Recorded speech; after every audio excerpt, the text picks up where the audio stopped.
Time is the strangest currency in the world.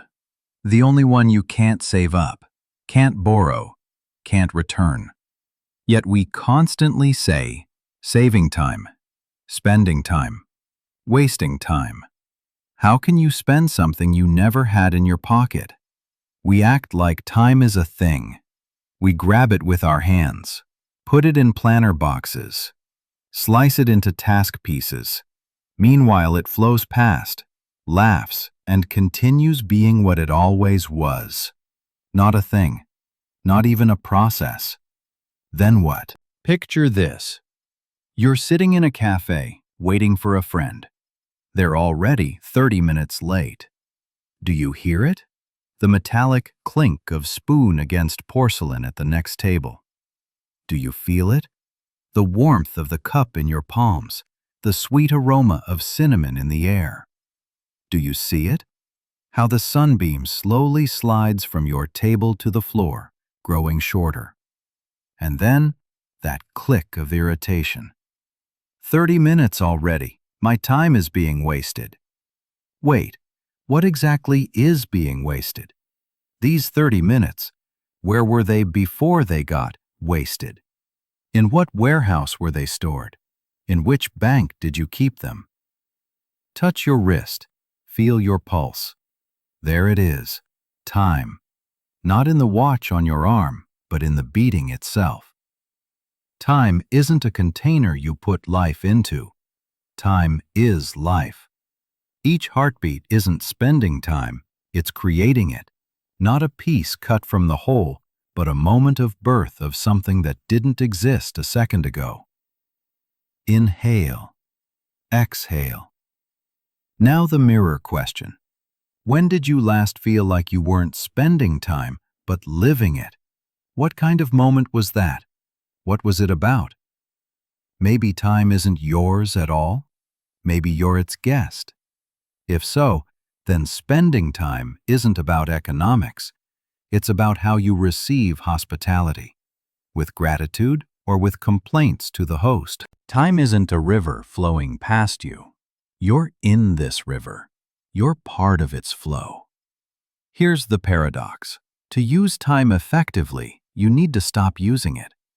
Start collaborating with it.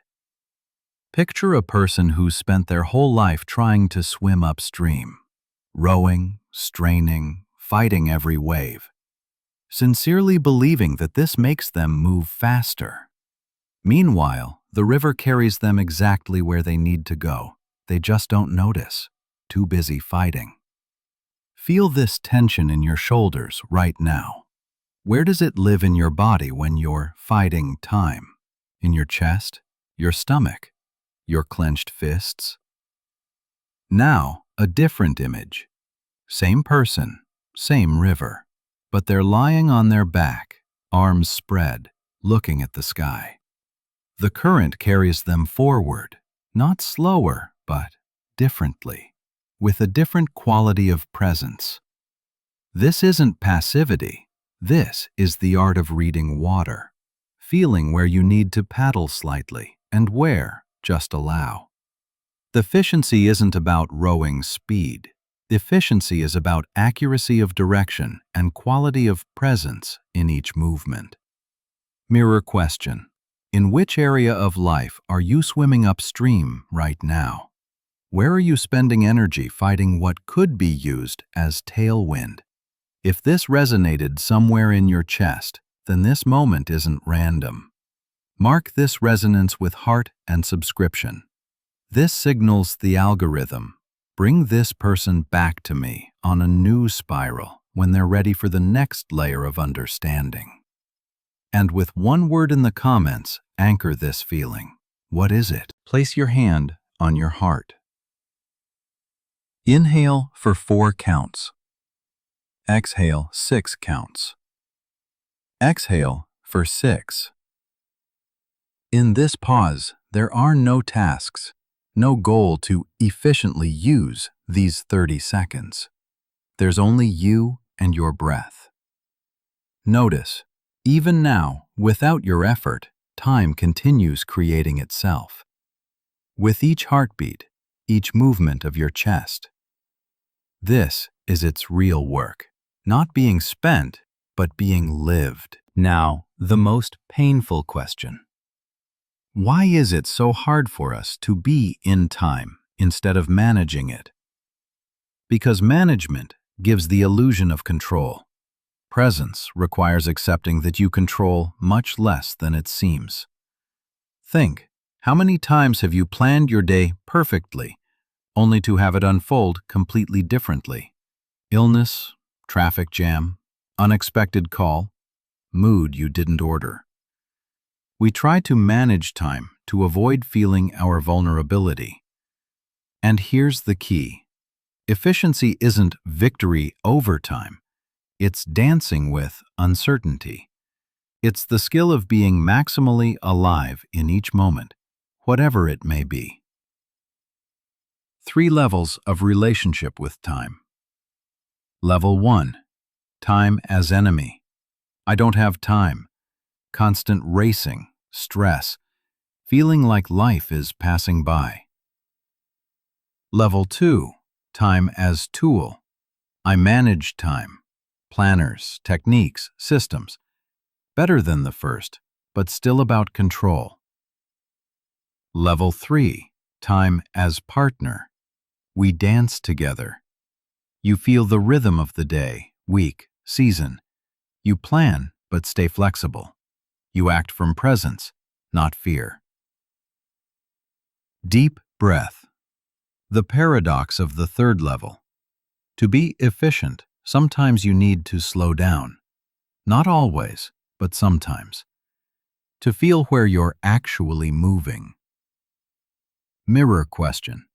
Which level do you spend most of your days on? And what happens in your body when you imagine moving to the level above? What if time isn't a resource to be spent wisely, but a gift to be received fully? Imagine a person who spent their whole life saving money in a bank, setting aside, economizing, counting every penny. Then one day they learn, this bank operates by special rules. Money can't be accumulated. It can only be spent today, or it burns. What would they feel? Panic? Anger? Then, strange relief. Finally, they can stop saving and start living. Time works by exactly these rules. It can't be saved for tomorrow. It can only be lived today, now, in this breath. And in this realization, strange freedom. You no longer have to be the perfect time manager. You can simply be alive in each moment that comes. Feel this relief somewhere under your ribs, like a heavy backpack of others' expectations slipped off your shoulders. This conclusion is yours. You earned it. If it feels like truth, mark it with heart. Not for me, but for yourself. Like a notch in memory, something shifted here. Time is like a quantum particle. While you're not observing it, it exists in all states simultaneously, in potentiality. The moment you pay attention to it, it collapses into concrete experience. Now is the moment of time's wave function collapse. Here's the efficiency secret. The quality of your attention determines the quality of this collapse. Scattered attention creates blurry, dull time. Full presence creates bright, rich, dimensional time. 1 hour of deep work can contain more time than a whole day of bustle. This isn't mysticism. This is the mechanics of perception. Try this now. For the next 30 seconds, give all attention to one simple action. Breathing, or touching fingers to table. No thoughts about past or future. Only this. Only now. Notice?